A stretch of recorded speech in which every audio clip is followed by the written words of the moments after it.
დიდებულია ჩვენი უფალი, მინდა დღეს გაგიზიაროთ უფლის სიტყვა და ვილაპარაკო რომაელთა მე-12 თავიდან.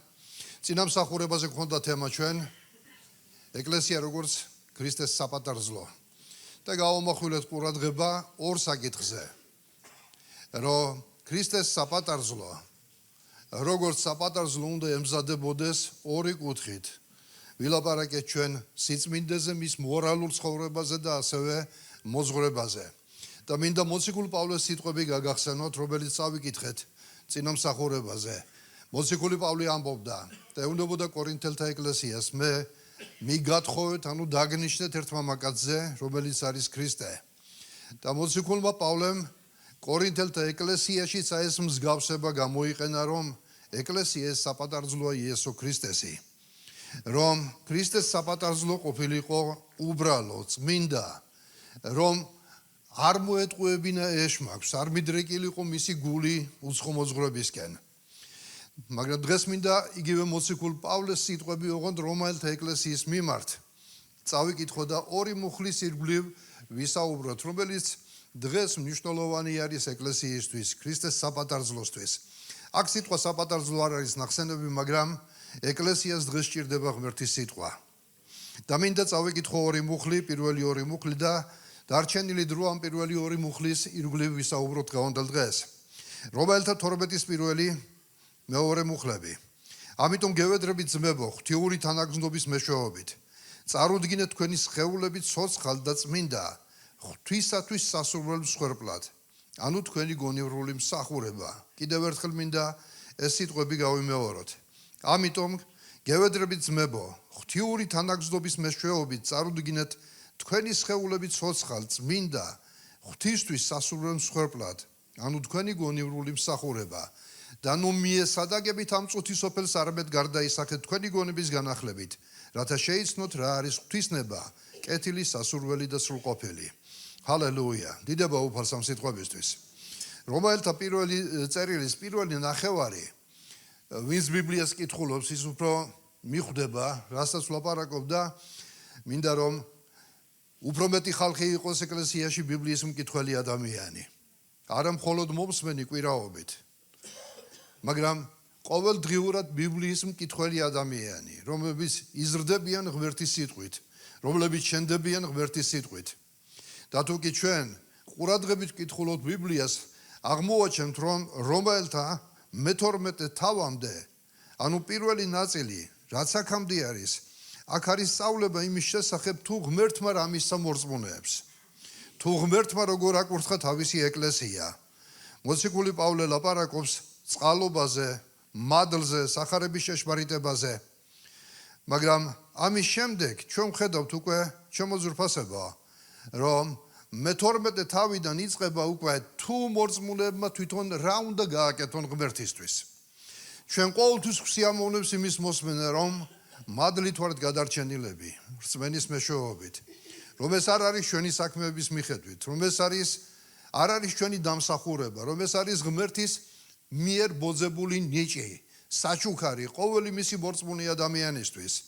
და მინდა გითხრათ, რომ ღმერთის სიყვარული მართლაც იმდენად დიდია მისი ეკლესიისადმი და მისი მორწმუნე ადამიანებისადმი, რომ მან გაიღო წმინდა მსხვერპლი გოლგოთის ჯვარზე და ადამიანი, რომელიც მოდის უფალთან, რომელიც მიიღებს ამ წმინდა გამოსასყიდულ სხვებს, ირწმუნებს, მოინანიებს და მოტრიალდება უფლისკენ.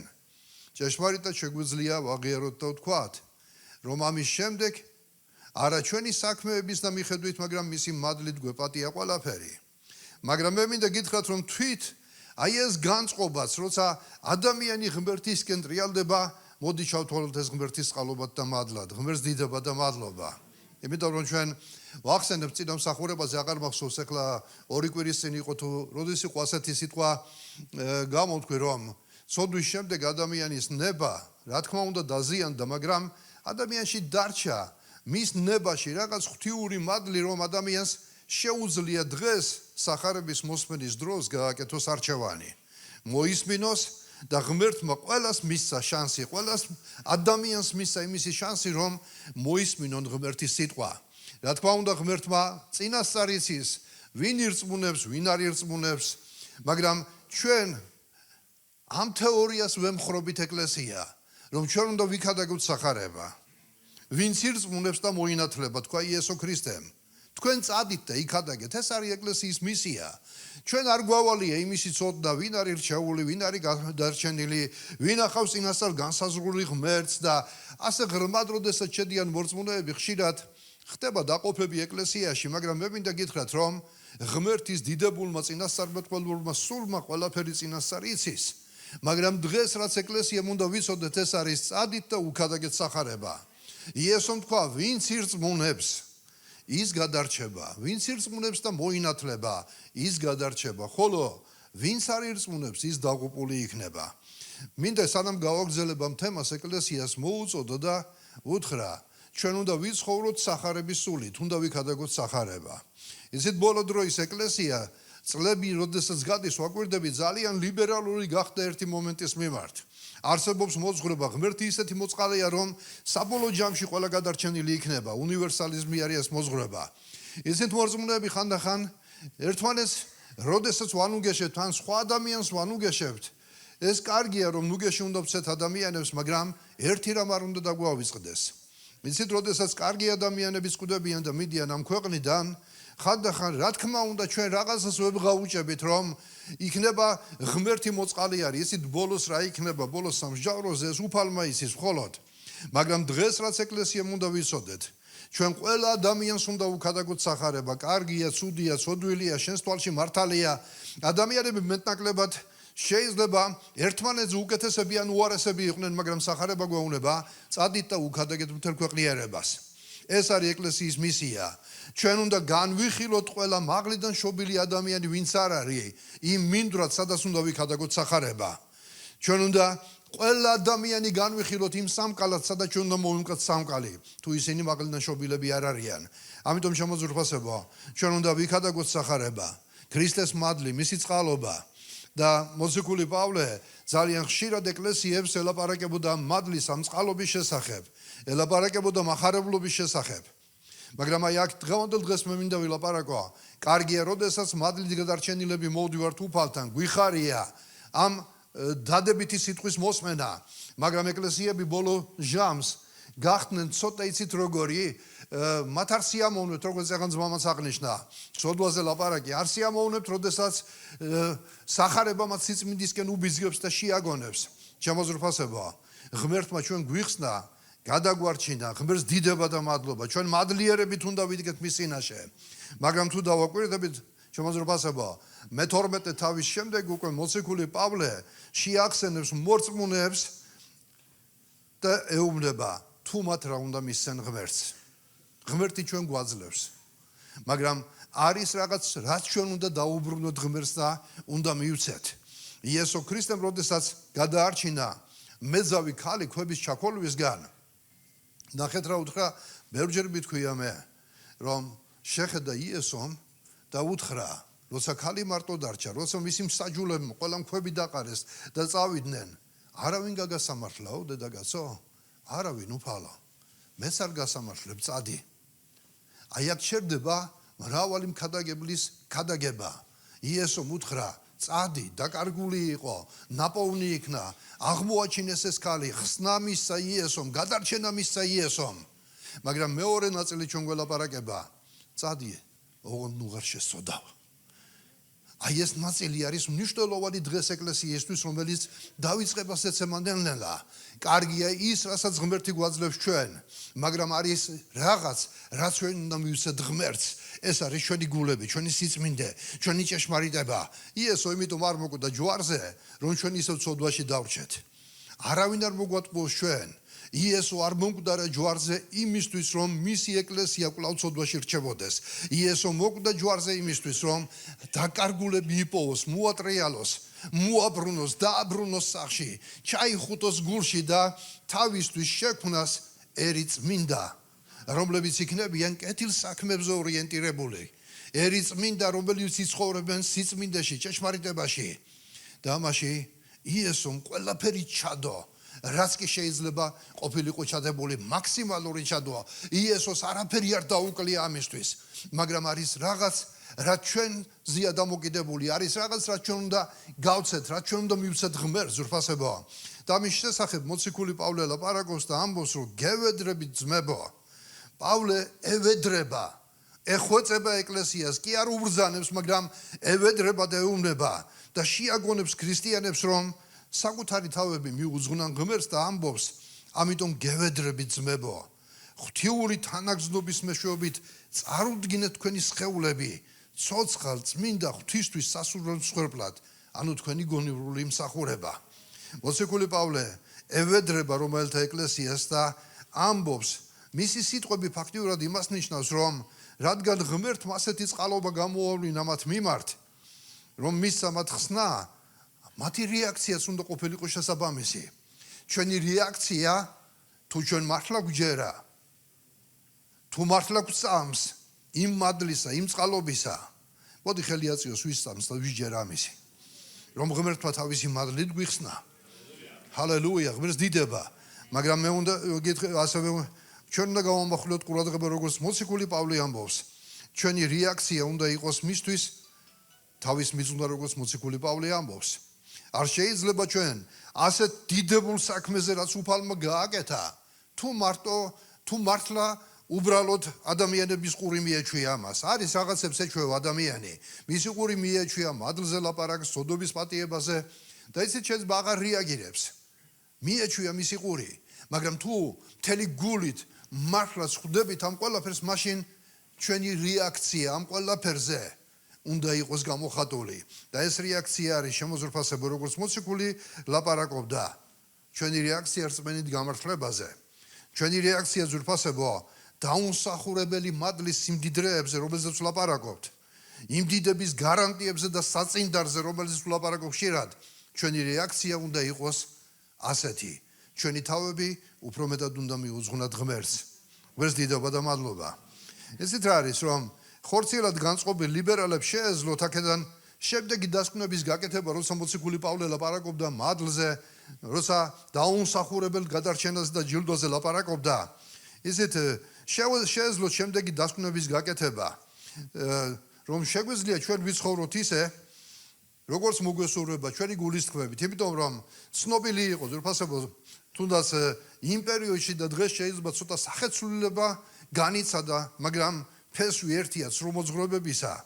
და მინდა ცნობისთვის გითხრათ, რომ იყო ბერძნული ფილოსოფია, რომელიც დომინირებდა, დუალიზმი ეწოდებოდა მას, რომლებიც ლაპარაკობდნენ და ასეთი იდეოლოგია ჰქონდათ მათ, რომ სული და მშვენვა დასაბამიდანვე ის კეთილი იყო, ხოლო ხორცი დასაბამიდანვე ბოროტი იყო.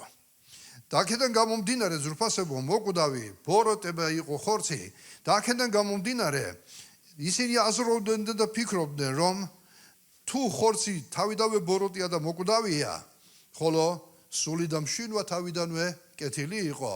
ამ ხორცში, რომელიც განადგურდება, შეიძლება ყველაფერი აკეთო, არა აქვს ამას მნიშვნელობა. და ასეთი გაგება და აზროვნება მათ კარს უხსნიდა იმას ზურფასებო, რომ მრავალი ქრისტიანი ადვილად ჩავარდნილიყო ცდომილებაში და ისევ ცოდვაში ყოფილიყო. არ მიექცია ყურადღება სისხლი და ხორცის სასუფეველში არ შედის, სხეული მაინც ბოროტება, ის განადგურდება, მოკვდება, ამიტომ მოდი აი ამ ცხოვრების დროს რაც გინდა ის ვაკეთოთ. ამას მნიშვნელობა არ აქვს სულისთვის, იესო ხომ მოკვდა ჩვენი გულისთვის და მან გვიპოვა. მაგრამ ეს არის ცდომილება შემოზრფასებო. პავლეს სწავლებიდან ეს არ ჩანს. პავლე მოციქული ამას არ ლაპარაკობდა. და მინდა პეტრე მოციქულის სიტყვები გაგახსენოთ. პეტრე როდესაც ეკლესიას ელაპარაკებოდა, ეუბნება ასეთ სიტყვას, რომ ჩვენი ძმა პავლეც გწერდა თუ ამის შესახებო, რომ ეკლესიას სიწმინდისკენ მოუწოდებდა. მაგრამო პავლეს წერილები ისე რთულად არის ხშირად დაწერილი, რომ მრავალი ადამიანი, როგორც სხვა წერილებსაც, პავლეს წერილებსაც თავის დასაღუპავად იყენებდნენ. არასწორი გაგება წმინდა წერილისა შენი სულის დასაღუპავად არის, შემოზრფასო ადამიანო. ამიტომ მოციქული პეტრე აფრთხილებდა ამის შესახებაც ეკლესიას. პავლეს სწავლება არამსდარს არ იყო ზრფასებო ის, რომ გადარჩენილმა ადამიანებმა უნდა წავახალისოთ ცოდვა. პავლეს მიზანი სულაც არ იყო, რომ ეკლესია წახალისებული ყოფილიყო ცოდვისკენ, რომ ცოდვა ეს არაფერი არ არის, არაფერს არ ნიშნავს, იმიტომ რომ შენ მაინც გადარჩენილი ადამიანი ხარ. ასეთ მოძღვრებას სწავლებას უნდა მოვერიდოთ. ქრისტეს მიზანი არ იყო მხოლოდ ის, რომ მომკვდარიყო ჯვარზე. ქრისტეს მიზანი იყო თავისი ჯვარზე სიკვდილით გამოეხსნა ხალხი, რომლებიც თავს მიუძღვდნენ უფალს. ღმერთს დიდება ამისთვის. არ არის სხვა გზა შემოძვრფასებულ ზეცისკენ მიმავალი, გარდა მორჩილებისა და სიწმინდისა. არავინ არ მოგვატყუოს, იმიტომ რომ იქ წმინდა ყველაფერი. მე მინდა უბრალოდ დიასახლისებს ერთი რამე შეგახსენოთ. როცა იატაკს გააპრიალებთ კარგად, ალბათ რეაქცია ქალებისა ყოველთვის ასეთია, თუ ბავშვი შემოვიდა, ან ქმარი შემოვიდა ტალახიანი ფეხებით იქ, პირველი რეაქცია რა არის? მაშინვე განისტის შეიძლება სკანდალის მოაწყონ, იმიტომ რომ სუფთა ოთახში შემოვიდა ტალახიანი ფეხებით. იცით, ღმერთი სადაც არის, იქ აბსოლუტურად სიწმინდე არის, სისუფთავე არის და სიწმინდე და უწმინდურება ერთმანეთს ვერ ეგუება.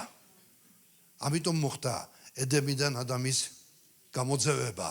მაგრამ ის რომ ჩვენ ადამიანები არასრულყოფილები ვართ, იესო ქრისტეს სისხლი არის შუამდგომელი ჩვენსა და წმინდა ღმერთს შორის და წმინდა ღმერთი იესო ქრისტეს წმინდა დაღვრილი სისხლის მეშვეობით გვიყურებს და გვამართლებს. სიმართლე ჩვენი ეს ჩვენი დამსახურება არ არის. მაგრამ შემოძვრფასებო, ეს სიმართლე არ არის პასიური მდგომარეობა. ღმერთმა ჩვენ იესო ქრისტეში დაგვინახა მართლებად, მაგრამ მოციქული პავლე ამბობს, მიუძღვენით თავები ღმერთს და თან უბრალოდ კი არა, როგორც წმინდა და სასურველი მსხვერპლი. ცოცხალ ღმერთს დიდება და მადლობა. პავლე მოციქული წერს ზურფასებო, ასევე და ნიშნულოვან მოწოდებას როგორც უკვე გითხარით, უკეთებს ეკლესიას რომ წარუდგინოთ. რას ნიშნავს ზურფასებო? ჩვენი სხეულები წარუდგინოთ ღმერთს. სხეული განსხვავებით იმ ფილოსოფიისა მინდა გითხრათ, რომ ყველაფერი ადამიანში ღმერთმა შექმნა. ღმერთმა სრულყოფილად შექმნა ადამიანი. ამინ? მეთანხმებით? სხეულის ღმერთი შექმნილი არის. სხეული არ არის ეშმაკის შექმნილი, ეს არ არის ბოროტება. ღმერთმა შექმნა ადამიანი. ღმერთმა შთაბერა თავისი სული, მაცოცხლებელი ამ სხეულს და ადამიანი გახდა ცოცხალი. ადამიანი დღეს დადის ამ სხეულით ეხება გარე სამყაროს, ეკონტაქტება მშვენივით ერთმანეთს, ასევე ზეციერ ღმერთს სულითა და მშვენივით ეკონტაქტებით ჩვენ ღმერთმა სრულყოფილად შექმნა ადამიანი. მაგრამ რადგან სხეულში ჩვენ დღეს ვცხოვრობთ და სხეულს აქვს მიდრეკილებები, სხეულს აქვს მეხსიერება, ადამიანებს ალბათ იცით, შეიძლება წლების წინანდელი რაღაც გაგახსენდეს შენ. შეიძლება წლების წინანდელი გრძნობა ისე არ განიცადო, მაგრამ მეხსიერებაში, სხეულის მეხსიერებაში არსებობს ეს. ამიტომ იცით რა არის ხშირად, რატო ჭირდება ადამიანებს ლოცვა, რატო ჭირდებათ მარხვა, ყოველდღიური შრომა, სულიერი ბრძოლა, იმიტომ რომ ეშმაკი ებრძვის ზურფასებო. იმის მეშვეობით რითიც ადამიანი განიცდიდა აი ამ მატერიალურ სიამოვნებას. ებრძვის იქიდან, ამიტომ ეს გამუდმებული ბრძოლა სისსა და ხორცს შორის, ამაზე მოციქული პავლე ლაპარაკობდა წინა თავებში. მაგრამ უფალი გვეუბნება დღეს. თავარი გულია ვიძახით ხოლმე, მაგრამ აი აქ ამ წერილში როცა გვეუბნება რომ წარუდგინეთო თქვენი თავები ღმერთს წერია, თქვენი სხეულები ცოცხალ, წმინდა, ღვთისმის სასურველ მსხვერპლად წარუდგინეთ თქვენ. რას ნიშნავს ზურფასებო? წარუდგინეთ ეს არის სიტყვა, რომელიც ჟღერს, რომ რაღაცას ოფიციალურად როცა გადასცემ. ეს ნიშნავს, რომ უფლის წინაშე მიიტანო საკუთარი თავი და მიუძღნო მსხვერპლად და თუ ეს გაკეთებული არ აქვს ადამიანს, იჩქარე რომ გააკეთო ეს. იმიტომ რომ სახარება ამბობს, მიუძღვენი. რას ნიშნავს ზურფასებო? სხეულის წარდგენა ღმერთისთვის. როგორ გავიგოთ ეს ზურფასებო? ზოლახთმაში ვხედავთ. მსხვერპლები მოქონდათ. ცხოველის მსხვერპლი მოქონდათ, მათი სხეულები მოქონდათ. მაგრამ დღეს ახალი აღთქმის პერიოდში უფალი გვეუბნება, თქვენი სხეულები წარუდგინეთ ღმერთს ცოცხალ მსხვერპლად. როცა ამაზე ვლაპარაკობთ, უნდა ვიცოდეთ პირველ რიგში უნდა განვეშოროთ იმ ცოდვებს, რომელსაც სხეულის მეშვეობით სჩადის ადამიანი. აღარ დავწვრილვანდები, მაგრამ ყველა ხვდებით, რომ რასაც სხეულის მეშვეობით ჩადის ცოდვას ადამიანი, უნდა მოერიდო ამ ყველაფერს. სხეული, როგორც შინისა და სულის მსახური, უნდა გამოყენებული იყოს ღმერთისთვის. მაგალითად ავიღოთ. თუ ვლაპარაკობთ ღმერთისთვის და ვქადაგებთ, რითი ხდება ეს? ჩვენი ბაგეების მეშვეობით. ხომ ასე არის?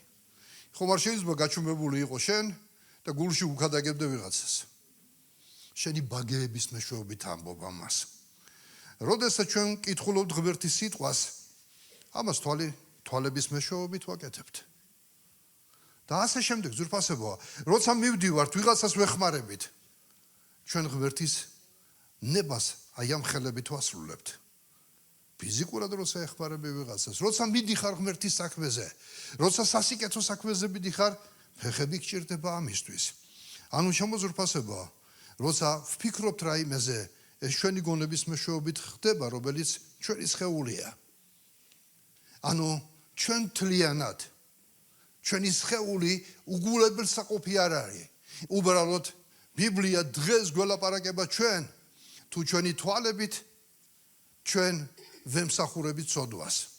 თუ შენი თვალებით შენ უყურებ საპირისპირო სქესს და გულის თქმები იბადება შენში. თუ შენი თვალები არის მიპყრობილი პორნოგრაფიაზე, არა წმინდა გამოსახულებებზე. თუ შენი თვალი ბოროტია და შურიანი თვალით უყურებ და ასე შემდეგ ზურფასებოა. უფალი ამბობს, რომ ეს უნდა განიწმინდოს. თუ შენი ბაგე, რომლითაც შენ დღეს უნდა ქადაგებდეს სახარებას და ბაგე, რომელიც უნდა იყოს იმისთვის, რომ მხოლოდ კეთილი, სასარგებლო და სასურველი გამოდიოდეს, თუ ამ ბაგეს იყენებ წყევლისთვის, უცენზურო სიტყვებისთვის, გასამართლებისთვის, ვიღაცის გაჭორვისთვის, არასწორი ლაპარაკისთვის, სიცრუისთვის, შენი ბაგეები ამ დროს არის გაუწმინდურებული და მიზღვნილი არ არის ღმერთისთვის. და ასე შემდეგ, ჩვენი სხეული უნდა ემსახურებოდეს ღმერთს. ჩვენი გონება და ჩვენი ფიქრები უნდა ემსახურებოდეს ღმერთს. და როცა ვლაპარაკობ ჩვენ სიწმინდეზე და მსხვერპლად მოტანაზე, ჩვენ უნდა მიუძღვნათ ეს ყველაფერი ღმერთს, რომ ღმერთის სახელი დიდდებოდეს ჩვენ ცხოვრებაში. რატო ვლაპარაკობთ ამის შესახებ ზურფასებო? რადგან ჩვენი სხეული ჯერ კიდევ გამოსყიდული არ არის. ჩვენი სხეული ამ ქვეყანაზეა, ამ ქვეყანას ვეკონტაქტებით ამ სხეულით. ჩვენ გამუდმებით გვჭირდება ყოველ დღე, რომ ჩვენი საკუთარი თავები და სხეულები და ჩვენი სხეულის წევრები მიუძღვნათ ღმერთს სიმართლის იარაღად. ჩვენ თავს არ ვეკუთვნით. ჩვენი სხეულები ეს არის ტაძარი სულის მინდისა. ჩვენი სხეულები ეს ადგილია, სადაც ღმერთის სული ცხოვრობს. და ეს სხეულის ნაწილები უნდა იყოს მიზღვნილი უფლისადმი. შენი თვალები წმინდა იყოს, შენი ყურები წმინდა იყოს და ნუ დაიბინძურებ ყურებს, რომ მოისმინო შენ. კი ამ ქვეყანაზე დავდივართ. შეიძლება შემთხვევით შენ ყურს ბევრი რამე მოასმინო, მაგრამ მორწმუნე ადამიანი, ვინც მაღლიდან შობილი და მიზღვნილი ადამიანია, ის ცდილობს მოერიდოს ისეთ ადგილებს, ისეთ კომპანიებს, სადაც არის ცუდი, უწმაწური ლექსიკა, სადაც არის ზურფასებო ბინძური რაღაც საყურებელი,ერიდება პორნოგრაფიას, eriდება ბევრი რამ არის, რასაც თვალი უნდა მოარიდოს დღეს მორწმუნე ადამიანმა. შენი ფეხები არ უნდა გარბოდეს უღმერთო საქმეებზე. შენი ფეხებით უნდა დადიოდე კეთილი საქმისთვის. ღვთის სამსახურში, ოჯახის სამსახურში, საზოგადოების სამსახურში, კეთილი საქმისთვის, შენი ხელები, შენი გონება, შენი თვალები, შენი ბაგეები, ეს ყველაფერი უნდა ემსახურებოდეს დღეს. იმ წესრიგს, რომელსაც ღმერთმა მოიტანა ჩვენი ცხოვრების ყველა სფეროში. დიახ, იცით ყოველ წუთში ამინს და ალილუიას ვერ იტყვი. რო თქვა, რომ ჩემი ბაგი ამით არის დაკავებული, ჩვენ ყოველდღიურ ცხოვრებაში ვცხოვრობთ. ჩვენ გვიწევს ოჯახის წევრებთან კონტაქტი, მეზობლებთან, ნათესავებთან, სამსახურში, ურწმუნოსთან, მორწმუნესთან, ყველა გაგების ადამიანთან. რა თქმა უნდა, ყველგან ამინს და ალილუიას ვერ იტყვი. ყველგან სახარების მუხლებით ვერ ილაპარაკებ, მაგრამ ბიბლია ჩვენ გველაპარაკება, რომ ჩვენი სიტყვა, პასუხი ეს უნდა იყოს აწონილი, გამოზომილი. უნდა იმ ქრისტიანული ეთიკის ჩარჩოებში ჯდებოდეს ყველაფერი, რაც უფალმა თავის სიტყვაში მოგცა ჩვენ. თუ ასე ვიქცევით შემოძვრფასება, მინდა გითხრათ, რომ ჩვენ ღმერთს უზღვნით საკუთარ თავებს. ეს გამონათქვამი თქვენი სხეულები ძალიან ხშირად გამოიყენება ზრფასება და როგორც უკვე აღნიშნე წეღან ძველ აღთქმაში რჯულით ღმერთისთვის მსხვერპლად მოჰქონდათ ცხოველთა სხეულები, მაგრამ პავლე ამბობს, რომ ჩვენი ცხოვრება უნდა იყოს ცოცხალი მსხვერპლი ღვთის წინაშე. ამინ. ჩვენი ცხოვრება. ადიდად ღმერთი პირველ კორინთელთა 6:20 წერია, თქვენ სხეულებსა და თქვენ სულებში, რომელიც ღმერთს ეკუთვნის. როდესაც სხეულებზე გველაპარაკება უფალი, სხეული სულის გარეშე რა თქმა უნდა თაყვანს არცემს და წერია, ადიდად ღმერთი თქვენ სხეულებსა და თქვენ სულებში, რომელიც ღმერთს ეკუთვნის. ჩვენი სხეულებიც და ჩვენი სულებიც ღმერთს ეკუთვნის. არ შეიძლება ვთქვა, ჩემი სული ღმერთს ეკუთვნის და ჩემი სხეული ეშმაკს. ჩემი სხეულის და ჩემი სულის ეკუთვნის ღმერთს. უბრალოდ რადგან ეშმაკი იბრძვის აი ამ სხეულის გულისწყობის მეშვეობით, ჩვენ გვაქვს ბრძოლა მასთან და ეს ბრძოლა ჩვენი გამარჯვებით თავდება სულის მინდის მადლთა დაწყებულებით, თუ ჩვენ ეს გვინდა. ღმერთს დიდება ამისთვის. ჰალელუია. ყოველდღიურად მოვიტანოთ ეს ცოცხალი მსხვერპლი ღმერთის წინაშე, არა დრო და დრო, მაგრამ ყოველდღიურად მოვიტანოთ ეს ცოცხალი ღმერთი, ცოცხალი მსხვერპლი ჩვენი ღმერთის წინაშე. ჩვენი რწმენა, ზურფასება და ცხოვრება არ უნდა იყოს მკვდარი რწმენა, ეს უნდა იყოს ცოცხალი რწმენა. ცოცხალი რწმენა, ყოველ დღე ჩვენ ღმერთს უძღვნით, ჩვენ საკუთარ სხეულებს და სულებს, ღმერთს დიდება და მადლობა. როცა არის აქ ნახსენები, როგორც ცოცხალი, ასევე წმინდა მსხვერპლი, ეს არის სოდვისგან დაცლილი და განწმენდილი ცხოვრება. ეცადე შენი ცხოვრება დაცალო სოდვისგან. ხომ არის რაღაცა ჭურჭელი გჭირდება, შენ იმას ცლი, გამორეცხავ კარგად, გამოწმინდავ, გაასუფთავებ, რომ წინ რაც იყო მასში ჩასხული, იმისი სუნი არ კონდეს, იმისი გემო არ კონდეს. ხომ ასე ვიქცევით? კარგად გამოუწმინდავ ჩვენ იმ სხეულს, იმ ჭურჭელს კი არ ვაგდებთ სადღაცას, ვამტრევთ და სხვას ვიღებთ. ჩვენ ხშირად ვიყენებთ რას? იმ ჭურჭელს, რომლის შიგთავსაც გადავღვრით, კარგად გამოურეცხავთ, რომ წინა სითხის ანსაჭვლის სუნი, გემო, რომელიც სასურველი არ არის იმ ახლისთვის, რომელიც უნდა ჩაასხა, არ შეერიოს მას, ვწმენთ მას. ვაცარიელებთ მის შიგთავს. ასევე ჩვენი შიგთავსი, ჩვენი სხეულები, ჩვენი შინაგანი უნდა დავცალოთ. უწმინდური ცხოვრებიდან დავავსოთ წმინდა ცხოვრებით ყოველდღიურად. ეს არის ცოცხალი და წმინდა მსხვერპლი გაღებული ღმერთისთვის. ჰალელუია. ღმერთისთვის სასიამოვნო მსხვერპლი არის ნახსენები. ასეთი ცხოვრება ზრფასებო, რომელზეც ვლაპარაკობთ, მინდა გითხრათ, ეს იამება ღმერთს. ამინ. თქვენ წარმოიდგინეთ, ასეთი ცხოვრება თუ შენ ყოველდღიურად ასე ცხოვრობ, ღმერთს იამება, ღმერთს დიდება ამისთვის, ღმერთს იამოვნებს, როცა გიყურებს. რამდენ ჩვენთაგანს გვიჯერა, რომ ღმერთი ჩვენს ყოველდღიურ ცხოვრებაში არის ჩართული. რომ ღმერთი ჩვენი ცხოვრების ყველა წვრილმანში არის ჩართული. ერთ მოგს მოგიყვანთ მაგალითად. ბიბლია ამბობს, თუ ჩვენი გული გვასამართლებს, მით უმეტეს ღმერთი. ნახეთ რა მჭიდრო დაუკვირდეთ ამ მოგს, როგორი მჭიდრო ჩართულობა არის. შენ გული მსჯავრს აგდებს, შენთვის რაღაცას ფიქრობ, შენ რაღაცას აზროვნებ შენთვის და ხვდები, რომ აი ეს სათვალე ჩემი რო არ იყო და მე რო ავიღე და მივითვისე, ამ დროს შინაგანი მსჯავრს აგდებს, ეს არ უნდა გაგეკეთებინა. ხო წრულმანია. და იცით ას გვეუბნება წმინდა წერილი, თუ შენი გული მსჯავრს აგდებს, მით უმეტეს ღმერთი, რომელიც გულთამხილველი არის. აი ამ წვრილმანებშიც, როცა გული მსჯავრს აგდებს, ღმერთი ჩართულია ჩვენ ცხოვრებაში. ეს იცით რას ნიშნავს? კარგი მშობელი ჩართულია თავისი შვილის ცხოვრებაში. კარგი მშობელი ზრფასებო დაინტერესებული არის. და როცა ვაკვირდები დღეს ოჯახებს, არის ოჯახები და არიან მშობლები, რომლებიც შვილებს ზრდიან და ისე კი არ აყავთ მიტოვებული შვილები, თავიანთი ასაკის და შესაბამისად დაინტერესებული არიან მათი ცხოვრებით, დაინტერესებული არიან მათი უნარჩვევებით, ქცევებით, მათი მეგობრებით, მათი ყოველი ფეხის ნაბიჯით და რა არის ამ დროს მშობლის მიზანი? ის კი არ არის, რომ უბრალოდ მშრალი რაღაცა მკაცრი კონტროლი განახორციელოს. მშობლის მიზანი არის, რომ მისი შვილი, რომელზეც პასუხისგებლობა აქვს ღვთის წინაშე, გაიზარდოს პიროვნებად და ადამიანად. ჩამოყალიბდეს ღირსეულ ადამიანად.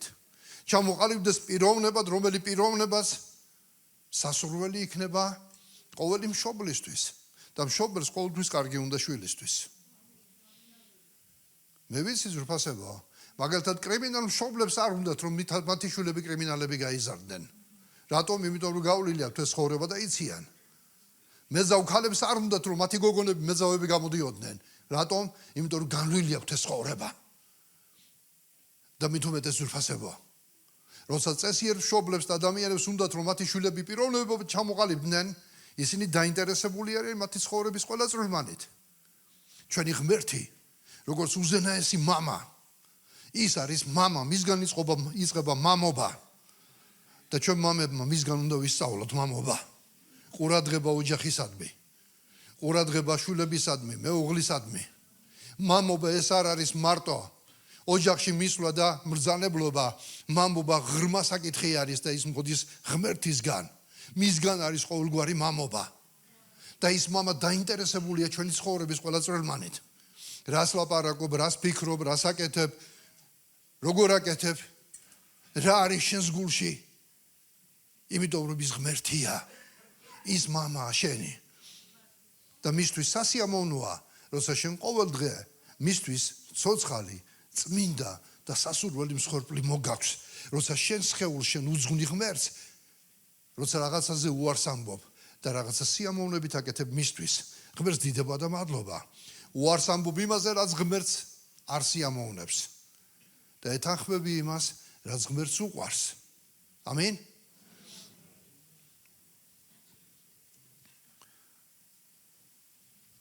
როცა ვლაპარაკობ ჩვენ, ასევე არის მოხსნებული ზურფასებო აქ გონივრული მსახურება. ქრისტიანული მსახურება არ არის ბრმად შესრულებული რაღაცა რიტუალები.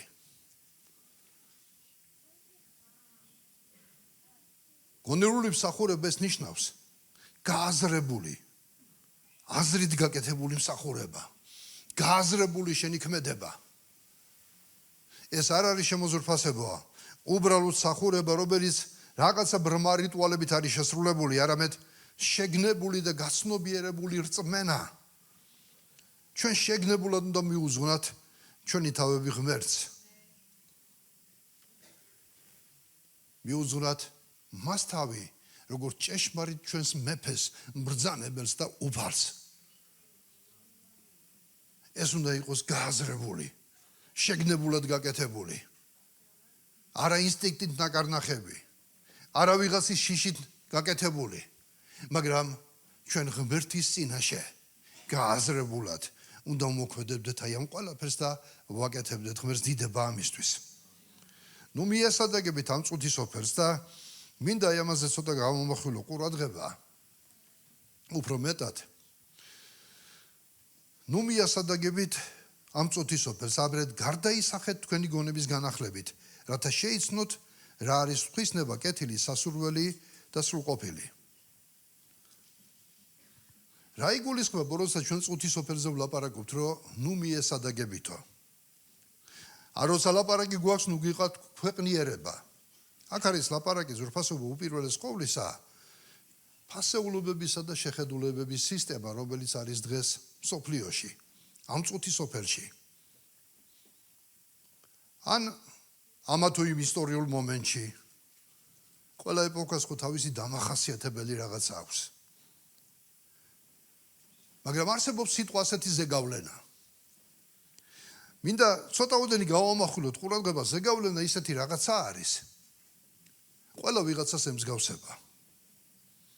ასია მოწყობილი ეს ქვეყანა ძვირფასებო. ყველა ვიღაცას ემსგავსება, ყველა ვიღაცას ბაძავს. ეს მუხლი ჩვენ გვეუბნება, რომ არ ვიყოთ წუთის ოფლის მსგავსი და გულისხმობს იმ ფასეულობების, იმ შეხედულებების სისტემას, რომელიც დღეს არსებობს წუთის ოფელში. ადამიანები ხშირად ბაძავენ ხოლმე ვის? პოპულარულ ადამიანებს, გამოჩენილ ადამიანებს. ადამიანები იმდენად ბაძავენ ხშირად, რომ შეიძლება მათი ჩაცმულობა, მათი ვარცხნილობა, თმის შეჭრის სტილი, მოძრაობა, სიარული, მიხრა-მოხრა და ცხოვრების წესის მიბაძვა. ხშირად ადამიანები ბაძავენ პოპულარულ ადამიანებს. ზოგისთვის შეიძლება ჰოლივუდის მსახიობები იყვნენ მათი კუმირები, ზოგისთვის შეიძლება კიდევ სხვა.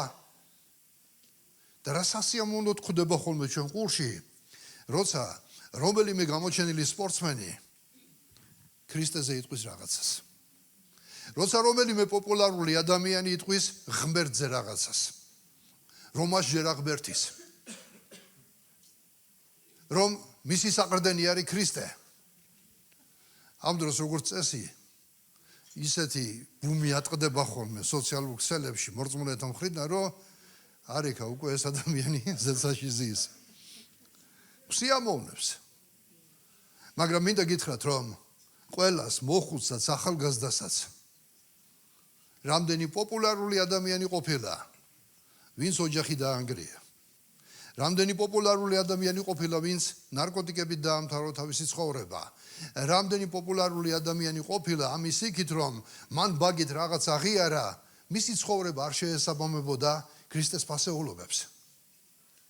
ამიტომ შემოზრფასებო, ბუნებრივია ახალგაზრდებმა და საერთოდ ადამიანებმა, რომლებსაც არ იციან ბიბლია, მათ უყურებენ როგორც ქცევის მაგალითს.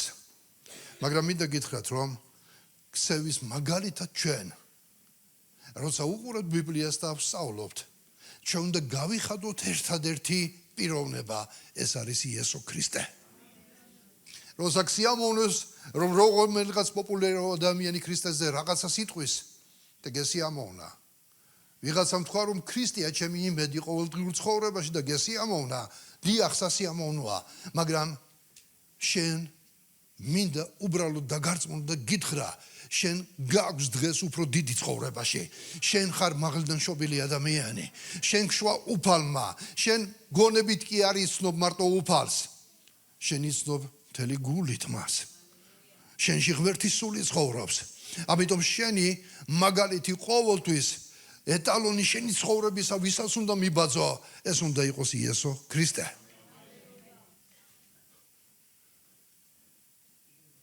ამ ცხოვრების განმავლობაში, რაც ვირწმუნე და მოვიდი დღევანდელ დღემდე, 21 წლისა ვირწმუნე 77-ში ვარ ახლა, მინდა გითხრათ, რომ ბევრი ადამიანი მინახია, მაგრამ რაც უფრო მეტი დრო გადის, უფრო მეტად და მეტად ვირწმუნდები იმაში, რომ ერთადერთი მისაბაძი, ვისაც უნდა მიბაძოს ადამიანმა, კაცმა, ქალმა, ახალგაზრდამ თუ ბავშვმა, ეს არის იესო ქრისტე.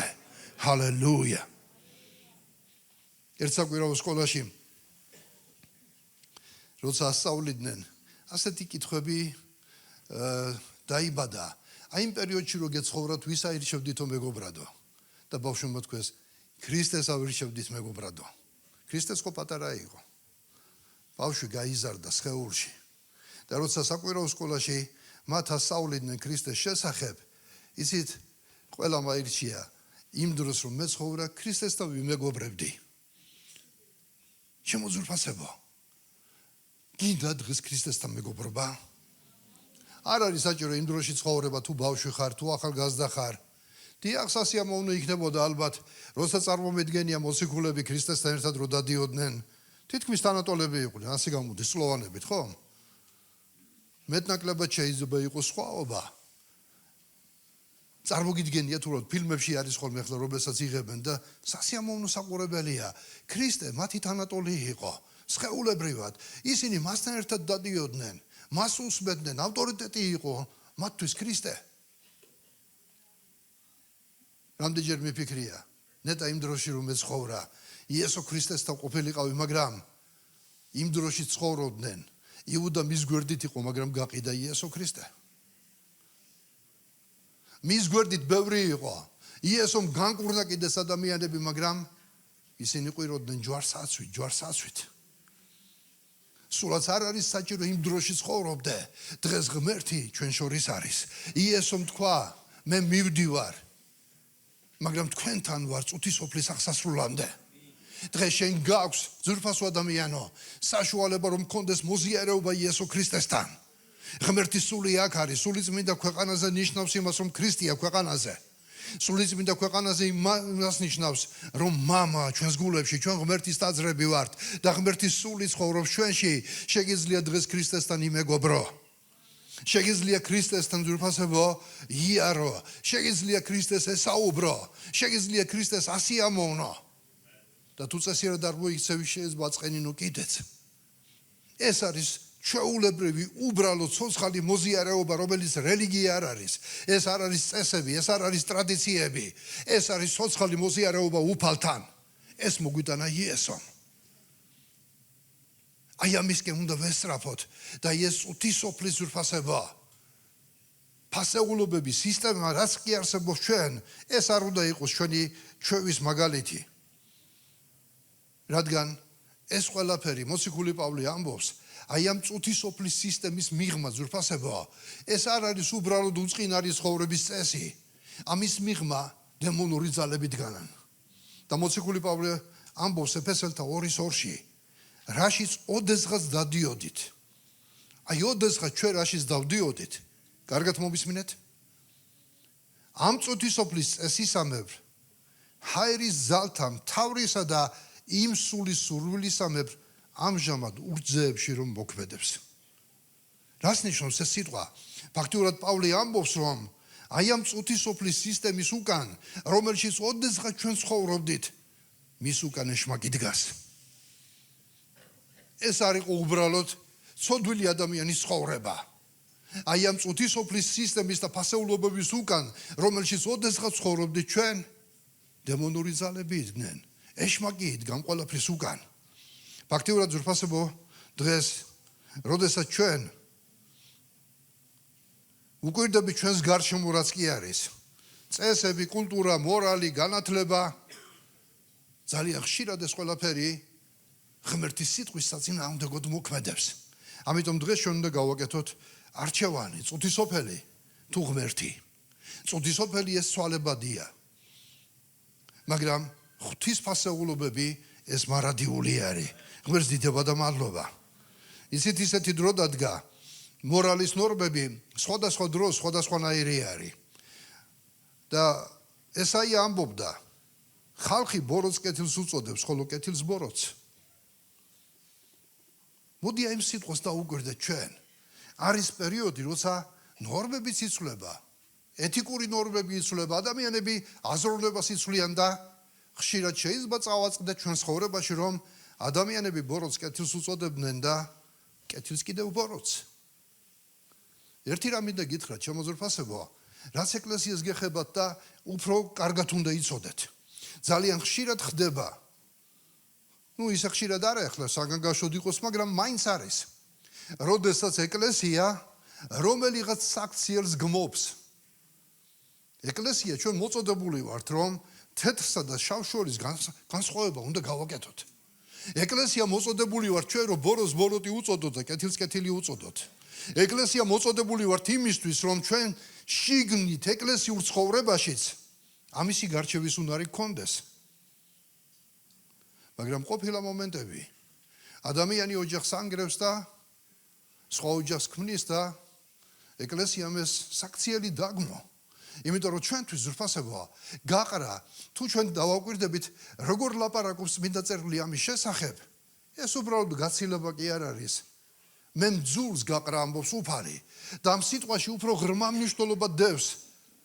მარტო ზრფასებაა, აქ ოჯახის დანგრევაზეც არ არის ლაპარაკი, უფალი ამბობს შემდეგ, მე მძულსო, ძალადობა. ძალადობას არის ზრფასებაა შედარებული გაყრაც. და მარტო გაყრა არა. ოჯახში როცა ძალადობა, როცა ერთი მეორეზე ფსიქოლოგიურ ზეწას თუ ფიზიკურ ზეწოლას ახდენენ, ეს ყველაფერი ღმერთისთვის მიუღებელია. ეს ღვთის თვალში ყველაფერი ზრფასებო მიუღებელი არის და იცით რა ხდება ხოლმე ხანდახან. ეკლესიამ დაგმოს საქციელი, მაგრამ ზოგიერთები ულოცავენ. გილოცავ. რას ულოცავ? ის რაც ღმერთმა დაგმო და რა გამოვიდა? შენ ამ დროს შენ დაუნებურად ბოროტს კეთილს უწოდებ. მე მთელი გულით მიხარია, როცა ადამიანები უღლდებიან და ოჯახს ქმნიან, ულოცავ კი არა თან გადავყვები, მაგრამ თუ მათ გადაუხვიეს ფასეულობებს და უღალატეს ღმერთს და ერთმანეს და ის სიტყვაში ასრულეს. ეს უნდა დავინახოთ და მას სიკეთე არ უნდა უწოდოთ. ისიც ბევრ საქციელზე შეიძლება ზრფასებო ადამიანმა შეიძლება თვალი არ დახუჭოს თავისთვის იფიქროს რომ არ არის კარგი, მაგრამ შენ დაუნებურად ხო არა ხარ ბოროტის გამართლებელი. როცა ამბობს არაუშავს, მე რა მოხდა? ბოროტს ბოროტი უნდა ეწოდოს და კეთილს კეთილი უნდა ეწოდოს. ეს შეგნება ჩვენში უნდა ჩამოყალიბდეს, უნდა ვიცოდეთ. მაგრამ ხშირად ხდება ყველას ვერ ასიამოვნებ. ყველას რო ვასიამოვნო, ჩემთვის მიფიქრია. ცხოვრებაში აი რაც კი შემხედრია. ყველასთვის რომ მესიამოვნებინა, დღეს ღმერთის მოღალატე ვიქნებოდი. ყველასთან რო კარგი გამოვჩენილიყავი, უფალთან ძალიან ცუდად გამოვჩნდებოდი. მაგრამ ასეთ დროს ყოველთვის მინდა ვირჩიო. უფალთან გამოვჩნდე კარგად.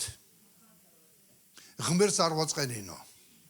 ღვთის ფასეულობას ბოროტი არ უწოდო. და ამის გამო თუ ვიღაცას არ მოვეწონები, თუ ვიღაცისთვის მიუღებელი ვიქნები, არ ვიტყვი მეთქი არ მაინტერესებს. გულდასაწყვეტია. მაგრამ როცა არჩევნის გაკეთება გვიხდება, ჩვენ ვირჩევთ იმას, რომ ვასიამოვნოთ ღმერთს. ყველაფერი რაც ცხოვრებაში შეხვდება ჩვენ, ყველაფერს რომ მოვერგოთ ჩვენ ქრისტეს მოწინააღმდეგები გამოვშთებით. ყველაფერს რომ ჩვენ კვერი დაუკრათ, რაც ამ ქვეყანას და ჩვენს გარშემო ხდება, ჩვენ იესოს ვერ ვასიამოვნებთ. იმიტომ რომ ბოროტს კეთილს უწოდებთ და კეთილს კიდე ბოროტს. შენი განჯი თუ იფიქრება, ასე იქნება, მაგრამ თუ წმინდა წერილის სინათლეზე შეხედავ ყველაფერს, თუ ბიბლიური ფასეულობიდან გამომდინარე შეხედავ ყველაფერს, არ შეცდები. ნუ მოგერიდება, ყველაფერს დაარქვი თავის სახელი, ოღონდ ბიბლიურად დაარქვი. აი ამ წუთისოფლის ფასეულობების სისტემიდან გამომდინარე კი არ დაარქვა. როგორც ბიბლია ლაპარაკობს, ისე ილაპარაკე შენ. როგორც ბიბლია არქმევს, ის დაარქვი შენ. თუ არა დაიცით რა მოგვიწევს მორწმუნეებს?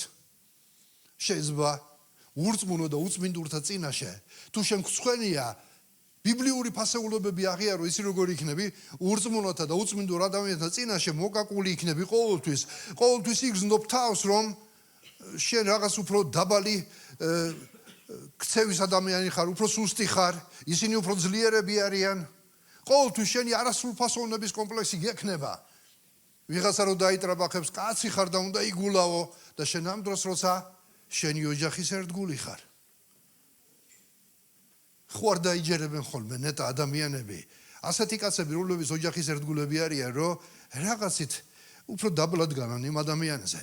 არა, ზრფასება. პირიქით აწიეთ თავი.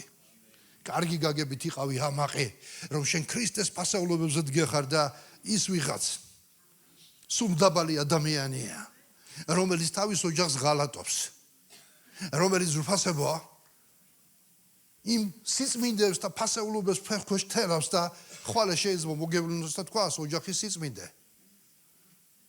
ხვალე შეიძლება დაიცვას გარეგნულად რაღაც და გეგონოს რომ ის ადამიანი რაღაცის დამცველია და არაფრის დამცველი ის არ არის. ამიტომ ნუ რას დროს შემოძვრფასო ძმებო, დებო, ქრისტეს სიწმინდისა ნუ მოგერიდებათ. ჰალელუია. ის დიდებული ღმერთი არის. ქრისტეა ჩემი ცხოვრების ეტალონი. მე ქრისტეს ვბაძავ მორალში, ქრისტეს ვბაძავ ეთიკაში, იმიტომ რომ ვკითხულობ სახარებაში, ქრისტეს ხეულში ადამიანი როგორ დადიოდა ქვეყანაზე, როგორ აზროვნებდა, რას ლაპარაკობდა, რას ასწავლიდა. ერთხელ ერთმა გადაგებელმა წევსვა უბრალოდ საბლოცველო სახლი რო ააშენა დააწერაო ზეთ ისეთი რამე უნდა გავაკეთო რაც ქრისტეს არ გაუკეთებიაო ყველა დაინტერესდა რომ რა იყო ისეთიო და ქრისტესო ცოლი არ მოუყვანიაო ამ ქვეყანაზეო მე უნდა მოვიყვანო და ვაჩვენო მაგალითი ქრისტიანული ოჯახისაო ეს ჩაიდო გულში მართალია შეიძლება ქრისტეს ფიზიკურად ოჯახი არ ქონია მაგრამ ქრისტე გვასწავლის ფასეულობების შესახებ ოჯახი მისი შექმნილი არის ადამი და ევა ღმერთმა შექმნა ოჯახის ინსტიტუტი ღმერთმა შექმნა და ღმერთზე კარგად ვინ იცის რა დაჩადო ამაში მან საუკეთესოდ იცის ეს ყველაფერი ამიტომ შემოძრფასაც ვეუბნებოდი უნდა ვიცოდეთ ჩვენი ცხოვრების ეტალონი ვისაც უნდა მივიბაძოთ ეს იესო ქრისტეა იესო ქრისტეს უნდა მივიბაძოთ ჩვენ ოჯახში სამსახურში სამეზობლოში ქრისტეს უნდა მივიბაძოთ ვაჟკაცობით ქრისტეს უნდა მივიბაძოთ ყველაფრით ის ყველაზე ვაჟკაცი იყო ის ყველაზე უშიშარი იყო ის ყველაზე ძლიერი იყო იმდენად ძლიერი იყო რომ მას შეეძლო როცა შეურაცხყოფას აყენებდნენ შეეძლო ანგელოზების ჯარი გამოეხმო და სულაც არ ჭირდებოდა ანგელოზთა ჯარი მაგრამ ქრისტე იმ სუსტებს უყურებდა მიმტევლებული თვალით ქრისტე ვაჟკაცი იყო ქრისტე წმინდა იყო სუფთა იყო ის არ უწევდა ანგარის ამ წუთის სოფლის სისტემას და მაცოდვილ ცხოვრებას მიბაძე ქრისტეს აი ამ დროს რო იტყვირო როცა კითხვას დაგისმევენ ვინ არის შენ ცხოვრებაში ვისაც ბაძავ შენ რა პოზიციას არ უნდა გეკავოს როგორი გამოჩენილიც არ უნდა იყო თუ არავინ არ გიცნობს არ აქვს მნიშვნელობა შენ თამამად უნდა თქვა ჩემი ცხოვრების ეტალონი ვისაც მე ვბაძავ ყველაფერში ეს იესო ქრისტეა ჰალელუია და რითიც ხელმძღვანელობს ჩემ ცხოვრებაში ეს ბიბლია წმინდა წერილია ჰალელუია შეიძლება შექმნან ადამიანები ბიბლია ეს ხო ზღაპარია ეს ხო ლეგენდებია ღმერთი რა გადროს ღმერთია არა მიუხედავად იმისა რა სიტყვის ქვეყნიერება ჩვენ უნდა გვჯეროდეს ისეთ კომუნისტურ პერიოდში ვინც იცხოვრა მორწმუნედ იმანიცის ახლა რასაც ვიტყვი 21 წლის ვიყავი როდესაც ვირწმუნე და სანამ აი მოდაში შემოვიდოდა ქრისტიანობა დღეს რო თქვა ღმერთი მწამსო ბევრი არ დაგცინო ქუჩაში შეიძლება ვიღაც იყოს რომელმაც არ გაიზიაროს ათეისტია მაგრამ ისიც კი ვერ გეტყვის დამცინავ რაღაცას იმდენად არის საზოგადოება გარელიგიურებული რო ვთქვათ ასე მაგრამ ისეთ რა ჩვენ როდესაც იმ წლებში იმ ასაკში როცა ღმერთზე სიტყვას ვიტყოდით და სიტყვა ღმერთს ვიტყოდით მაშინ მოდიოდა დაცინვა ბნელებო გაუნათლებლებო საიდან მოხვედით თქვენ უნდა გადაშენდეთ უნდა განადგურდეთ და ასე შემდეგ და მახსოვს ერთ-ერთ რაიონში სადაც ეკლესია დავიწყეთ და ვქადაგებდი როცა იმ რაიონის სუშობის უფროსთან შემიყვანეს ესეთი გრძელი მაგი დაიდგა ალბათ იმებში გინახიათ პუტინი როზიის თავში და ბოლოში რო ესეთი მაგი დაიყო და თავში იჯდა კაცი ესეთი ჩაკუნთული ზის და რო შემიყვანეს შემომხედე ესე დაკვირვებით და ეს რა ახალგაზრდა ყოფილაო მეც არ მეგონე ხა წვერებიან მოხუც შემოიყვანნენო მოდი ბიჭო დაჯექი აქაო მიმიყვანეს დამსვეს იქ მაგრამ ისეთ არის სხვადასხვა დროს ორჯერ შევხვდით ერთმანეთს რამოდენიმე პერიოდი დამაპატიმრა კიდეც ბიბლიაც წამართვა მაგრამ ბოლო ჯამში ჩვენი შეხვედრები დამთავრდა იმით ბიბლიას დამიბრუნა და როცა უთხარი თქვენ ვიცი გავალიათ ზევი და რო გვდევნოთ მაგრამ ჩვენც გვავალია ზევი და რო სახარება ვიქადაგოთ ჩვენ ვიქადაგებთ სახარებას თქვენ გააკეთეთ ის უთხარი გააკეთეთ ის რას თქვენ გავალიათ ჩვენ ვლოცულობთ ჩვენი მტრებისთვის ჩვენ ვაკურთხებთ ჩვენ მდევნელებს ასე წერია სახარებაში და უთხარი თქვენთვის ჩვენ ვლოცულობთ და ისეთ რა არის გაცილებით დიდი იყო სხვაობა წლოვანებითა ჩვენ შორის და იმ საუბრების დროს ყოველთვის იყო პოლემიკა ბიბლიაზე ღმერთი არ არსებობს და როცა ეს სიტყვა უთხარი ისეთ რა თქვა რაღაც მოუვიდა ამ კაცს და მითხრა მადლობელი ვარ ერთი სახარება აღარ დამიბრუნა. და როცა ჩვენი და სთხოვდა, მოიდი, რასაც ღმერთი მაძლევსო, თქვენ უწამართვებთ ახლა რა. მე არ ვიცი, შემდეგში რა იყო, მაგრამ გეტყვით ძვირფასებო, ფასეულობათა სისტემა იყო ასეთი, რთული იყო, მართლა რთული იყო. მაგრამ იცით რა არის? ერთი რაღაც რაც წინა თაობამ ღრმად ჩადო ჩვენში. ჩვენი მწყემსი, მისი დამხმარეები, რომლებიც ციხეებში ისხდნენ, ქრისტეს სახელის გულისთვის. მათ ისეთი რაღაც ჩადეს ჩვენში, რომ ყოველი ამ შემთხვევის შემდეგ, როცა ვიღაცას დასცინებდნენ, ან შეურაცხყოფას მიაყენებდნენ, ერთად რო შევიკრიბებოდით ხოლმე, ხო? შურის თვალით უყურებდით, ვინც რაღაცა განიცადა. ვინც რაღაცას იტყოდა, რომ აი ეს განვიცადე, ეს განვიცადე, სხვები შურის თვალით უყურებდით ხოლმე. და თუ კი ჩვენ ვიტყოდით რაღაცას და სხვები გვიყურებდნენ შურის თვალით, ვაშკაცებად გრძნობდით თავს, რომ ქრისტეს პასეულობებზე ვიდექით. მე მადლობას ვუხდი ღმერთს იმ ადამიანებისთვის, რომლებმაც ეს გვაჩვენა. იესო ქრისტესი არ უნდა გწვენოდეს, იესო ქრისტე უნდა გვეამაყებოდეს.